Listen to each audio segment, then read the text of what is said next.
way. From Jersey streets to London town, we drop twice a week, mark it down.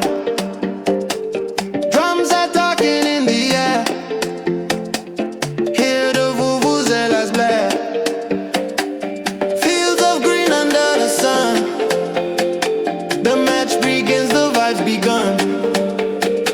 From first whistle to final say. Welcome back to episode 10. Is it episode 10? I think it's episode 10. It's episode 11.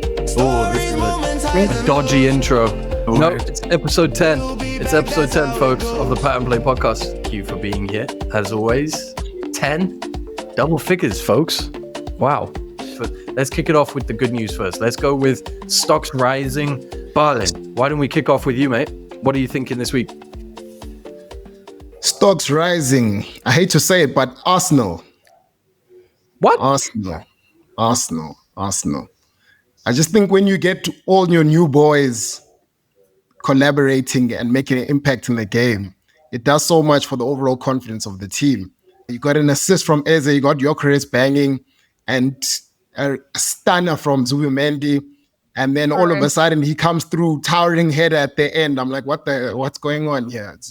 This was never supposed to be one of your FIFA traits. You're not supposed to be scoring headers, and there is. So I just think, obviously, Arsenal, with the expectations that they have this season, they're expected to be a really good team, expected to be challenging. But I didn't think their new boys would hit the ground running the way that they have. And I think just because of that reason, I think their stocks are rising just a little bit more than usual. Gyökeres gets his goal, Eze with the assist, and Zubimendi with the screamer and the header. So I think stocks rising to Arsenal. I didn't see that coming. Huh? One week you get a Man United fan saying stocks falling, the next another fan saying stocks rising. Goodness, Arsenal up and down here. A seesaw. Okay, nice. Vaughn, where are you putting your money this week? You know, I really, really try not to use my own team in stocks rising.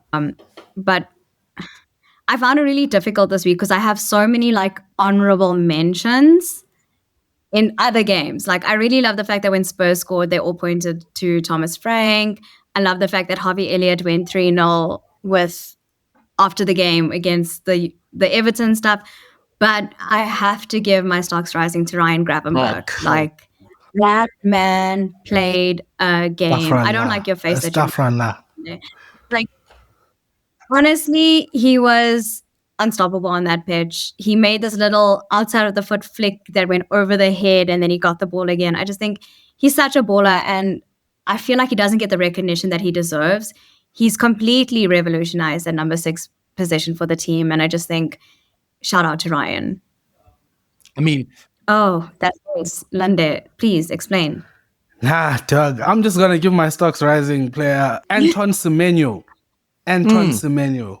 Stocks rising, steadily rising. Everyone who bought him in on FPL, on my recommendation too, we made a recommendation on Ball Drop. Anton Semenyo, stocks rising. An honorable mention to Zubimendi as well. Top game from him. I'm not saying Gravenberch played bad. It's just compared to those two. There was plenty that played better this weekend. But this is my stocks rising. There's nothing. You don't have to agree with me. Yeah, we don't. It's my fine. team is my opinion. Where you're putting your money. Yeah, that's true. Exactly. It's my money. It's not yours. It's an interesting week. I think my money goes into Bournemouth. I think the reason I think it's a stocks rising, because a lot of people will say they've got a high stock anyway right now, but my stocks was pretty low on Bournemouth, actually. I thought they'd been torn apart by the transfer window, and then Iraola just comes back, and I don't know. You got the Spurs win, played really well against Liverpool, should have got something out of that probably. The win this weekend over, it was Brighton, right? I think Brighton, they won. Brighton. Yeah, I like Brighton and I rate Brighton, and we discussed Brighton on the previous pod and their record against the top 6 and said, hey, if they could beat the bottom 14, then they're going to be a really good club, and then they didn't do it. So yeah, my stock rising. Bournemouth, man. And Iraola, what a manager. Side note, that little area of Spain, man, I don't know what's in the water, but where Iraola, Arteta, these Basque managers, Xavi Alonso, they all seem to come from this this single area. Unai Emery as well. Very odd. Something in the education there. Stocks falling. What are we saying? Linz, why don't you kick us off with stocks falling, man? Stocks falling. I didn't think this stock could get any lower, but West Ham, Graham Potter, that whole side of London, it's not working, man. It's not working. Something has to change. And I feel like Nuno Espirito Santo is waiting for somebody to get sacked, and it's probably going to happen soon. West Ham. Yeah, I saw some memes going around about Potter that were, they wouldn't have been okay in the internet in around the 2010s era, but we've become desensitized. Balin, what are you saying? Where are you running away with your money? Divesting. Ruben Amorim, full stop. Full stop. So this comes. We'll touch on it. We'll touch on it more. Some Ruben Amorim, full stop. Okay, we're gonna have a longer chat about that one. So let's get into that later. Von, stocks falling. Stocks falling. It's not necessarily just West Ham, but even maybe a little bit of United. So kind of joining both of you. I don't like the idea of fans leaving the game, even when you're losing. So like with West Ham specifically, yes, I understand you guys were 3-0 down, but by the 80th minute, that stadium was empty. I don't like that. I don't like United fans leaving, even though you guys are losing. Like for me, you support your team, win or lose. Like some of us would die to have your season tickets, and like we're never gonna get there. But leaving when your team is losing is just your players are already feeling it. They know how bad it is. They understand. They're struggling, and I just think it just demoralizes them even more. Yes, you might be trying to get a message across, but I like to support you guys for the 90 minutes. Stocks falling, fans, you the listener. Yeah. All right, my stock falling, to wrap it up, is United's defending. We're gonna use that as a segue into the chat around Manchester United. But my stock falling is just, how do you make a 5 at the back or a 3 at the back look so bad? Like, the whole point of this formation is to make your defense watertight, lock out the space in the half spaces between what would usually be your fullbacks and your centre back. Nah, that space is supposed to be gone, and then you have that warrior in the middle to lock it up and mop it up. Wow. I mean, the screenshot of Haaland when he's running through and he's ridiculous in his own half. Ooh, this is primary school childish. Defending. This is childish. So, honestly, that's my stock falling. Sal asked a question. He asks, Balin, what are your overall thoughts on Amorim? Genuinely, what do you think regarding formation, the coaching, and the future? Do you want to kick us off? He didn't cuss in the message, did he? It doesn't sound like Sal. Usually, it's a little bit extra, but yeah. Yeah. You know what drives me crazy about Ruben Amorim is that he sees everything that we see. He'll go into a post-match interview and analyze the game the way that the fans are analyzing the game. So he'll say everything that is wrong, and we'll all be sitting there like, exactly, like, so what's wrong. And then the next game come and then literally reset and do everything that he did the previous game. And that's something about him that absolutely just drives me nuts. Is he's so good at analyzing the game. He's seen the faults of the team. He knows our weaknesses, and he understands what the team's capabilities are. But he'll then literally do the opposite of that. Like, I don't understand. And I think, like Linde says, I think his Rolex is ticking, man. It's just a matter of time before we need to start calling for his head. You know what? I like him, and I think we all do as United fans. I think we all like the way that he analyzes the game. He's got a bit of aura. He's got good personality to him, and you can see that, like, he's got a sound understanding of the game. I just don't understand his implementation tactics, and some of, even just like with regards to personnel. Guys like Kobe comes on in the second half of that game, and he adds something completely different. He's able to carry the ball. He's got a bit of sauce, got a bit of flair, can make something happen. And United fans, we're all just sitting there asking ourselves, are you not seeing this? Are you not seeing all of this unfold? with regards to his future, I don't know, because honestly, who do you bring in at this point in time? United, I think literally only Jesus can come in and coach this team at this point in time, because genuinely, like, you've given it to Mourinho, you've given it to Van Gaal, you've given it to club legends like Ole, you've given it to just about every Tom, Dick, and Harry out there. So who comes in and, like, how much of a difference can they actually make? You know? So I'm genuinely just clueless as to what his future holds and what the future holds for us. I think it's just such a confusing transition period for United fans. And honestly, we just need a miracle right now. Transition period. Transitioning forever. Wow. Yeah, forever. Bro. Nah, man, Balin, you're completely right. I think I was here and I was ranting on like episode 3 or whatever about this, and it sucks to be proven right in terms of Amorim as well, where I won't lie to you. I don't even listen or watch these post-match interview things because I feel like it's propaganda from him, and then he gets you to believe a bit because you're like, oh, he speaks so well, he's so integrated with what happened. And like you say, it means nothing. He doesn't change anything. And when I saw the record, bro, 31 league matches, 8 wins.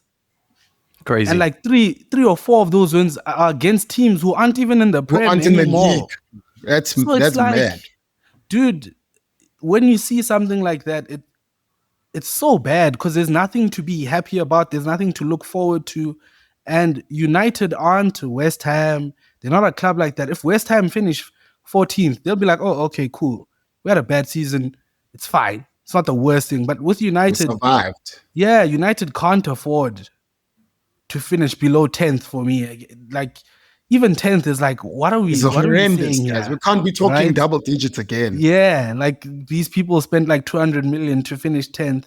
You can't have that. And the formation stuff where this man is stuck on these things, and you look at the players and you somehow don't have the players to play this formation.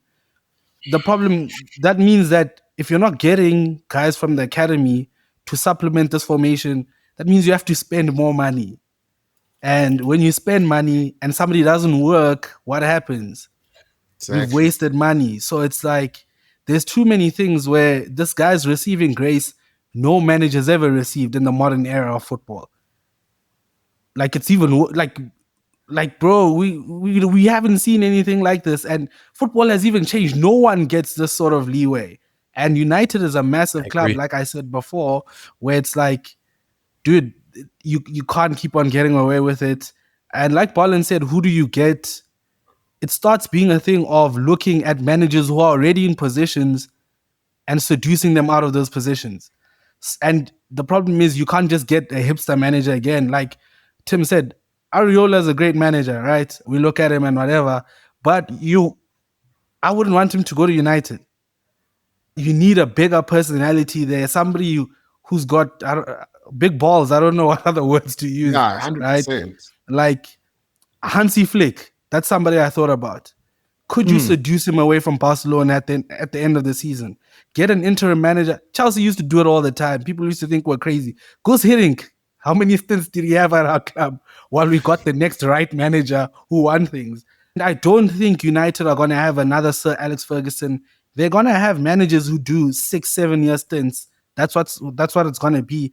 But get a Hansi Flick who's coached at like a high level, has balls, and also like the players will be excited about. I wouldn't lie to you. Now that I think about it, I'm like, why would the players at Man United be interested or excited by a manager coming from Sporting?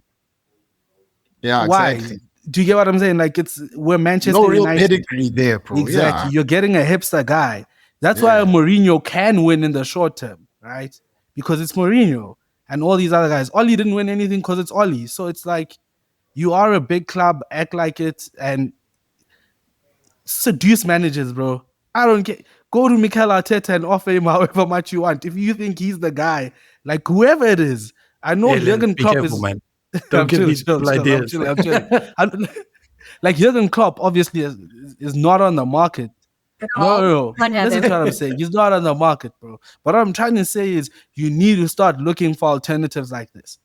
You need to go and say, we're not looking for some hipster manager. We're not looking for somebody who's going from Brighton to United. We're really looking for an established guy with big balls. I know Zinedine Zidane isn't a proven guy like that, but he's got big balls. So it's he's got things like that. You character, need to, personality, you need to try. But yeah, these formation things and really looking at Amorim for the answers, I don't think they're ever gonna come, bro.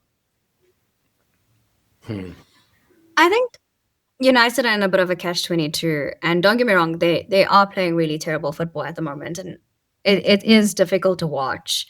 And unfortunately, they brought out a side in City that once City scored that goal, you could see they started to enjoy their football. And when City unlock that level of their football, it's very hard. When they start enjoying their football and they're just having fun, it's very hard to break them down.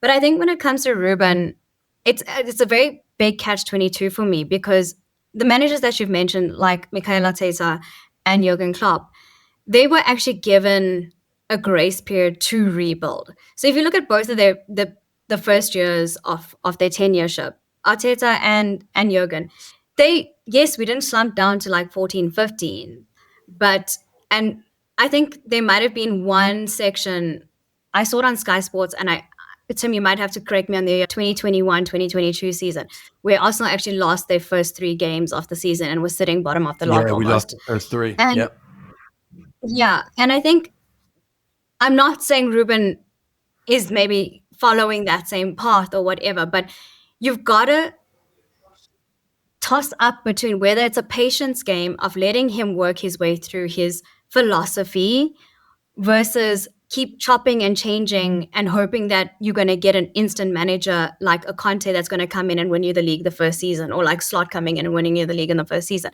But it's difficult when both Conte and Slot had great teams to work with. I still genuinely believe that a lot of United players think that they're bigger than the club, and they're not necessarily playing for the badge and the badge alone. I do think that they need maybe someone like an not Conte, Diego Simeone, for instance, who's a hard manager. You know, someone that's going to bring in the discipline, someone that's going to cause you the fines, that's going to work United into shape like that, because that's what I know Fergie what you're did. doing there, Tim. I don't want to see Simeone. But I think that's what the players need. They need the discipline. They need the leadership. And I feel like they're kind of missing that. Like Bruno is a great leader, and maybe Casemiro is also a great leader, but that's basically it, maybe. So I think Ruben is not...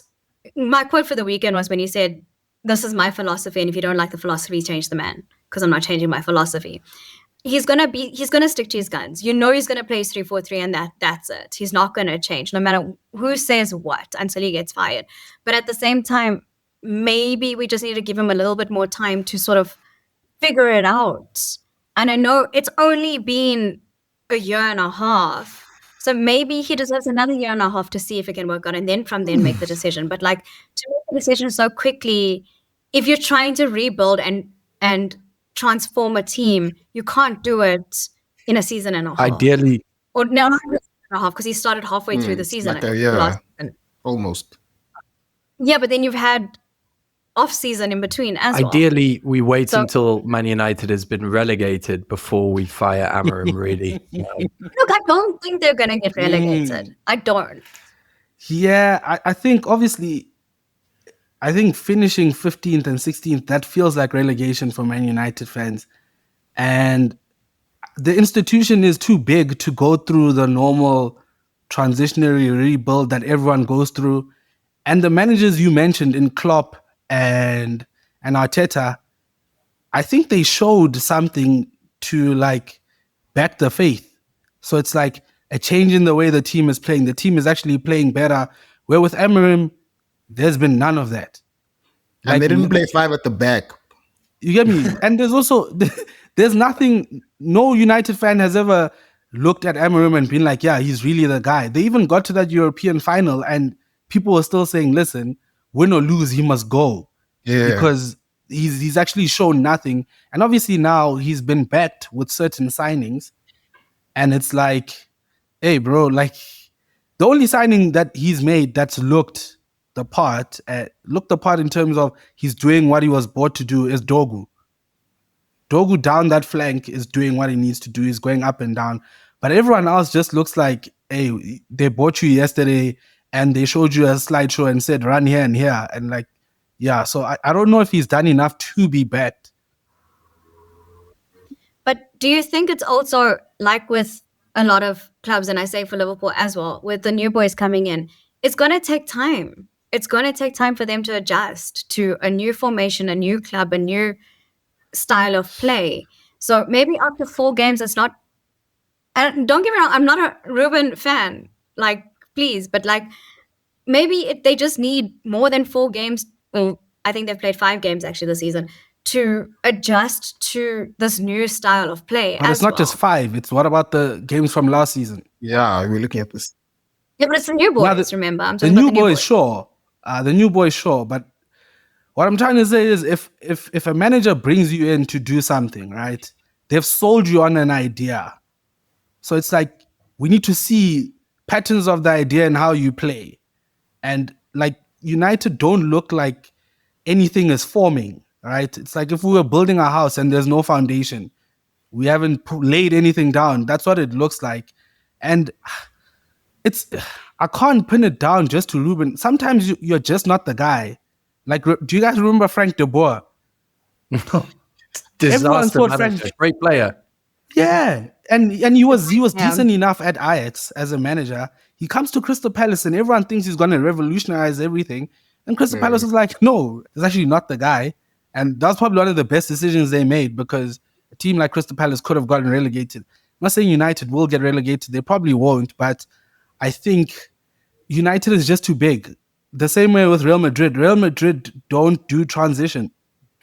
Yeah, exactly. It's either you win or you're gone. Win now or you're gone. Yeah, but remember the La Liga league is not as competitive as the Premier League. Okay, what about the Champions League that they win?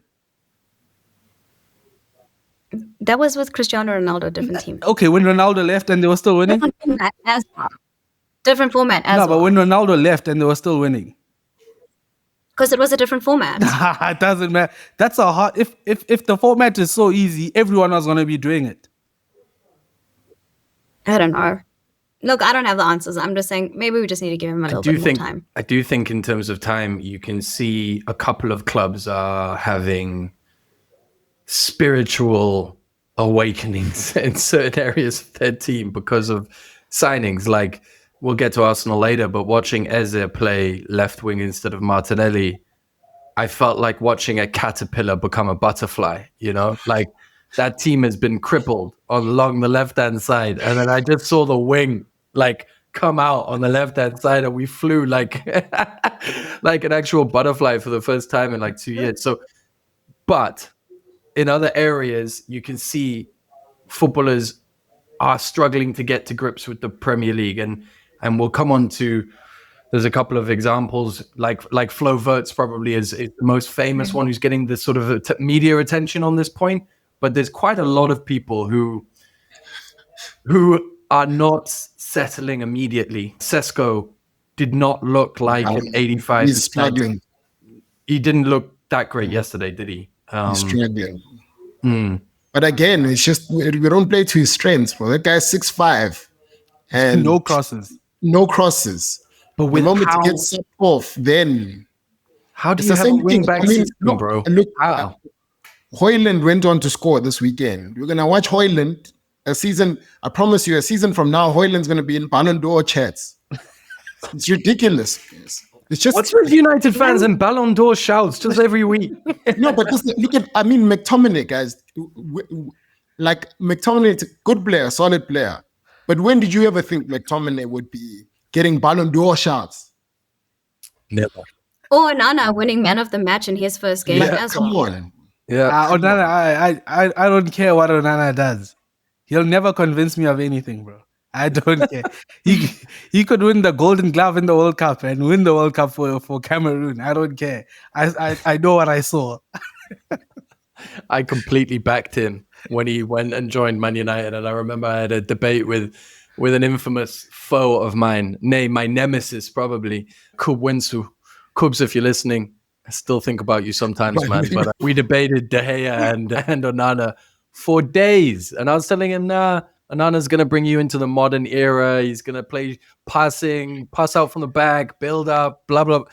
Absolute disaster signing. So I probably shouldn't have revealed that opinion, but there we go. Let's move off. Let's move off to Liverpool. Vaughn, we're going to need you to lead us into this chat. How are you feeling about yet another late winner? And I'm just going to, while you kick us off, I'm going to bring up my betting app so you can see what I bet on in the 78th minute. But anyway, Vaughn, how are you feeling about the game? Look, it was a really difficult watch. I'm not going to lie. Burnley, from get-go, I almost feel like they played 5-5-0. Like, they just set out to defend and defend and defend some more and defend even more after that. It was really, really difficult. I don't think there was much running, to be honest, in this game.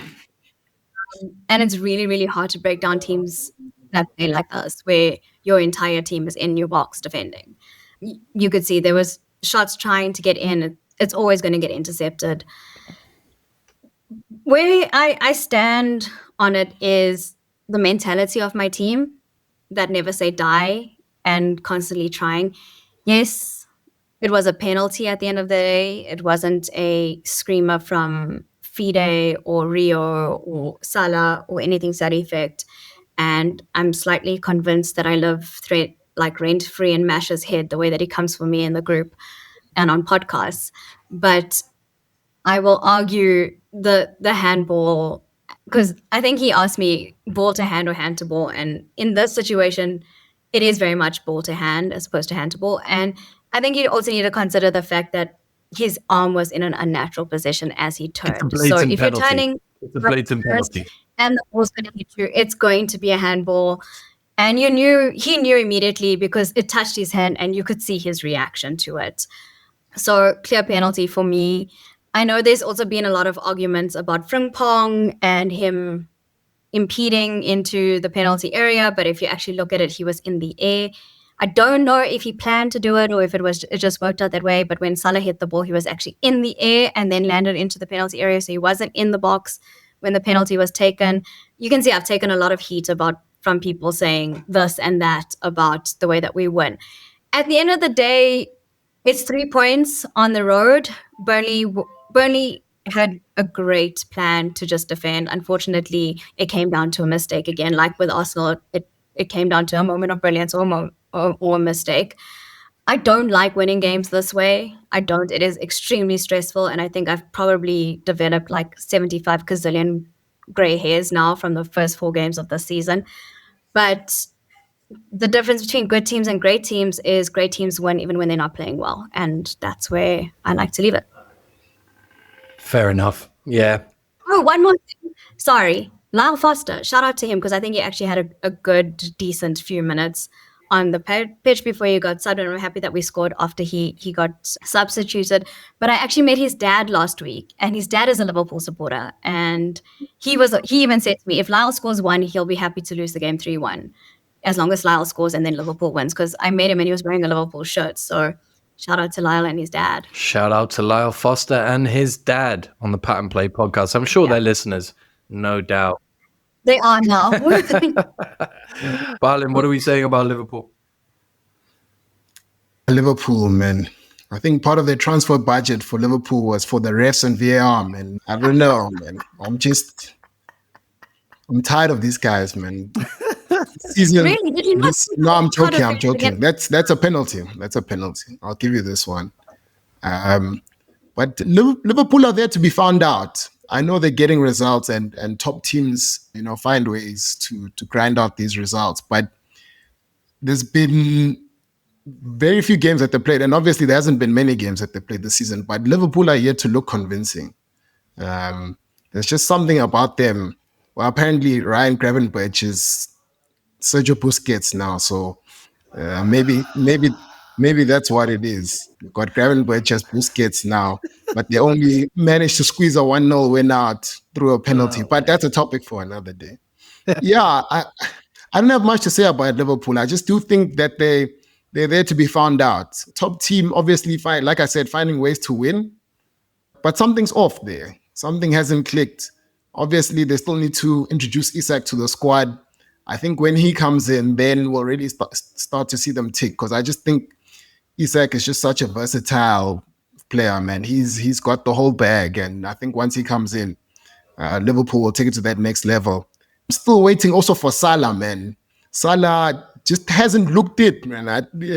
If somebody's Rolex is ticking, I think it's his. But you can't expect him to play if he's not getting the ball. How is he not getting the guys? Liverpool. The deliveries were all on the left, guys. They weren't on the right. If he's not getting the ball, then who do we speak to? This is Salah's team. But did you notice him come back into the game a lot more when Connor came on, because Connor can give him the ball? Still playing bad though. Good for Connor, great for Connor, but this is still Salah's team. Like, how is Salah not getting the ball?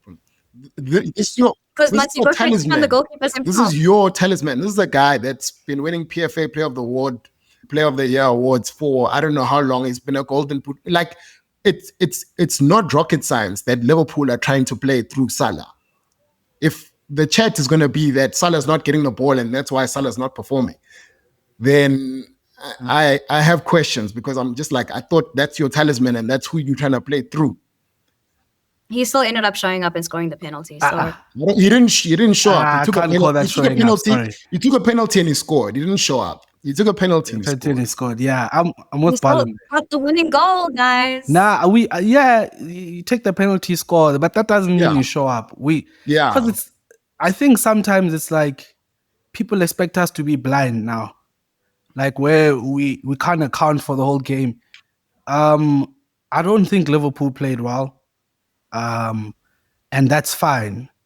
It's a champion's thing to do, to not play well and win. Right? And they haven't played well this season in general. They've had players who've played well, but the team comprehensively hasn't played well.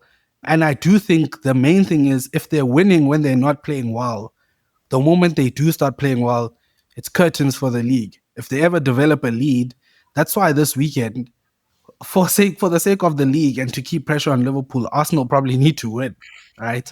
If any lead develops and Liverpool do gain confidence and start playing well, which they will, it's curtains. But this game, we have to be honest. Salah as well. I was here 2-3 weeks ago. I said it about Salah, that he hasn't been playing well. I was told about his leadership and other qualities, and I was like, but he himself isn't playing well. Even when he does get the ball, let's say he's not getting the ball as much. He's getting it 3 times as opposed to 8. The 3 times he does get the ball, it's not looking good. He's not beating his man. We're not seeing those crosses we used to see. We're not seeing him taking on his man the same way. It's just one of those things. Maybe it's just a dip in form. And obviously the numbers suggest something different. But if we're watching, as opposed to the numbers, we see what happened, right? And yeah, I just think with Liverpool, the Isak thing, having a centre forward there who's that versatile, like Balin said, is going to take the team up a notch. But then that brings issues of balance in, who benches, who goes out, what's going on. Because it does feel a bit unfair on Ekitike to be the guy who benches, because he hasn't played terrible. He's been one of the best players for Liverpool.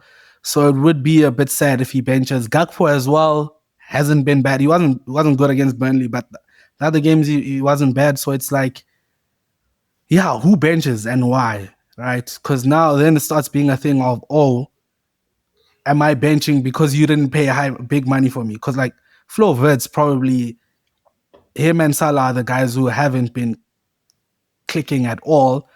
So Flo Wirtz right now as well, he's also, it's just, I don't know. He looks like a youth prospect, like where people are telling us, he used to bang at under 15s, and now we're seeing this guy and we're like, what's going on? It doesn't seem like the same player he was at Leverkusen.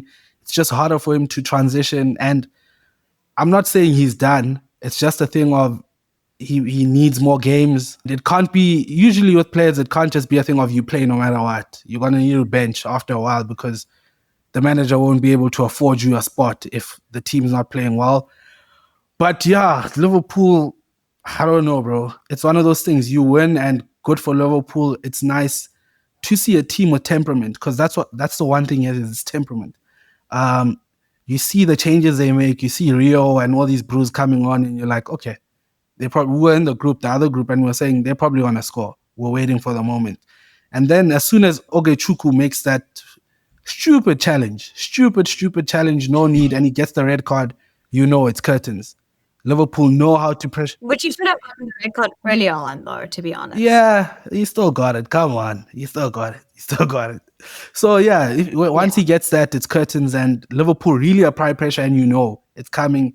Hannibal, I don't know why I did the chicken wing thing. It was unnecessary, but it's also one of those things that it happens so quick, and the ball is not that far from him. Like, once you move your hand like that, the ball's hitting it, it's over. There's no time to move. So, yeah, but Burnley, kudos to Burnley, man. I know people aren't fans of that style of play and whatever, but I'm a fan of teams going out and playing the best way they know how to get a result. Like, if you want to defend with 9 behind the ball, or you want to go do that if you think that's going to get you a result.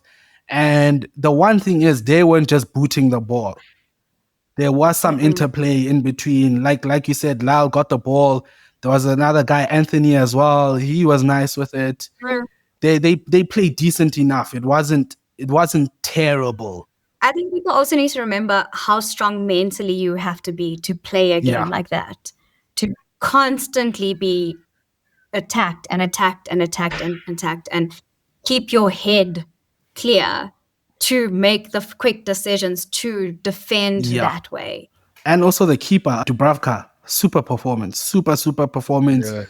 But I feel for Scott Parker, because obviously they conceded a late goal against United as well. And it's like, if you were able to get 2 draws from these games, that's and also a penalty. You see, that is like, if you get those 2 draws, that against that Liverpool crazy and United, confidence, right? Those are big results.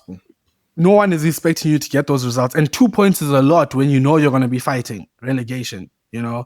But teams in the Premier League are going to do that, where they defend. And we had it this weekend as well with Brentford. Obviously, it just worked in Brentford's favor. They did the thing, and I was pissed off with us drawing that game, because the goals we conceded, I don't know what was going on.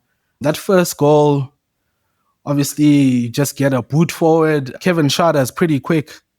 Wesley Fofana, I don't know why Wesley Fofana is playing. He's out there running like a paraplegic. I don't know what's wrong with him. He's one. Hasn't he had like 2 ACL injuries? You see, bro. He can't even track back. Then you have Tosin as well, who looks like Oscar Pistorius playing as well. And it's like, I swear to you, bro. I swear. He couldn't move his feet. And you're like, what are you doing? What are you doing? How do you spend this much money, Linz, and end up with Tosin and Wesley Fofana as your centre-back pairing? Bro, I think that's the craziest thing about Chelsea. It's this thing that if somebody gets injured, we're screwed. I don't even think Chelsea fans understand that. It's like, there's certain players we can't play. Like Colwell being injured screws us. Because Colwell and Chalobah... But you have such a deep squad, though. These are signings that were made to move on. Heavy up top, bro. But no leg day, bro. It's tough. Up top, you guys are heavy. It's tough. So the Brew came in from Ajax. He still needs time to adjust. But Kukurea at left back, if he's not playing there, we don't look the same. If Kukurea gets injured, God forbid, we're dust. On the other side, and obviously Maresca, I blame him for all of this. You're resting people for Champions League.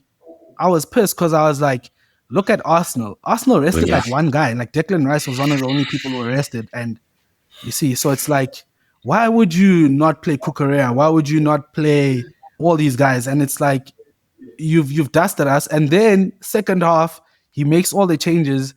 And I swear, the team that played second half minus the centre backs and goalkeeper, because I still have a problem with the goalkeeper, that team can beat anyone in the Prem. Cole Palmer came on and it was a different game. And then Caicedo as well does the business then out of nowhere again. I know people showed the Brentford goal and there was an offside and all that stuff. I don't care. And then they showed like 4 Chelsea players missing the duel. For me, it comes down to Garnacho at the far post. because in any defensive situation, anything can happen. What if our player flicked it on? It would still be the same thing. The guy would still be open at the far post. Garnacho needs to do his job. So he annoyed me a lot because I didn't want him as a signing, right? But when he came on, he was bright, man. He was lively. He looked good. And he looks like he can actually do something for us. But that defensive lapse and concentration just, it took everything out of me. And I was flipping pissed. But at the end of the day, I was like, it's better than not losing, man. Yeah, I suppose so. Balin, Von, anything on Chelsea before we move on? Not necessarily Chelsea. Besides the fact that Caicedo's goal was banging. Beauty. I really, really... Perfect. Best DM in the league. Pick. Like, I love that goal. But just shout out to all my old Liverpool boys. Because Hendo made the cross and Carvalho scored the second goal. Yeah, that's all. You'd find Liverpool in anything. I didn't register that.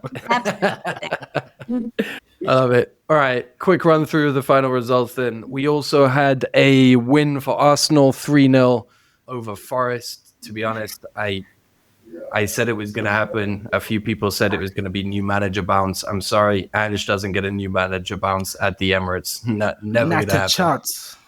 Not a chance. You can't go to a team that's super defensive and plays a low block and expect Ange's high line football to just immediately click. I think that is actually a recipe for an interesting few months. I don't know.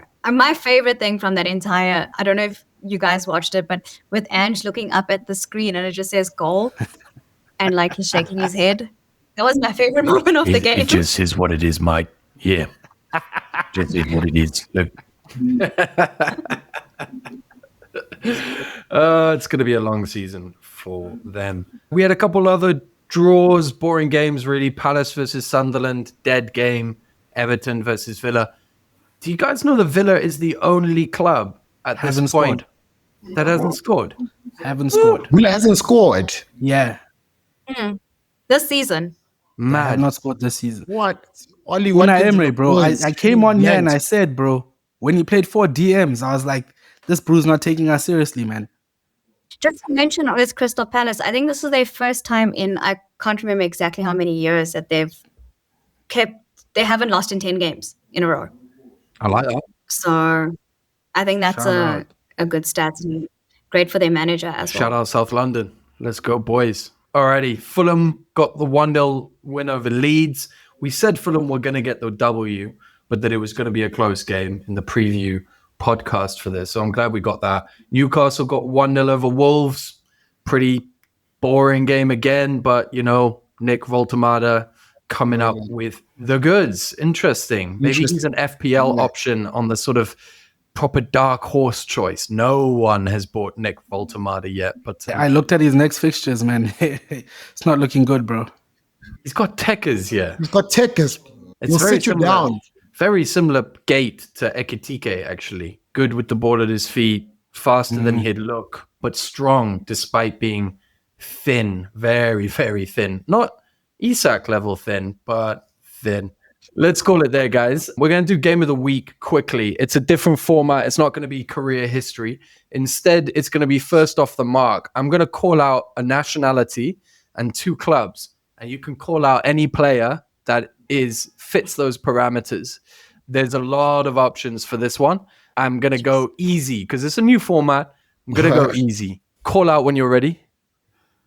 The player is French and played for 2 clubs, or more than 2 clubs, but at least has to have played for Bayern and Juve. Common. Woo! Jeez.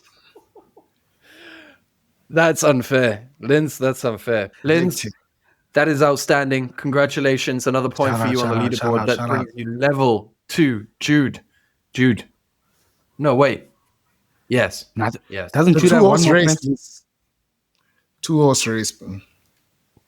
Don't say that. Don't check out at this point, Balin. This is why Man United... No, keep trying. But it's a 2 horse race. It's the Chelsea boys. It is the Chelsea boys. I'm not going to say anything about what that suggests about Chelsea fans and their ball knowledge because there are Chelsea fans listening to this and I don't want to empower them. Elite. Like I said the last time, it's that scouting network. These guys know because they've had every player come through their club. That's why. That is true. There's a suspicious number of players that we've done in this game of the week format that have a Chelsea slot in their career history. But there we go. Guys, that is all we have time for. Thank you very much, Vaughn, Linz, and Balin. Thank you for coming on the show. We'll be back on Friday morning for Game Week 5 preview. We have some very big games this weekend. It is by far the best weekend, I think, for me in the Premier League so far this season. Guys, thank you so much for coming again, and see you on Friday. Welcome to Bet and Play.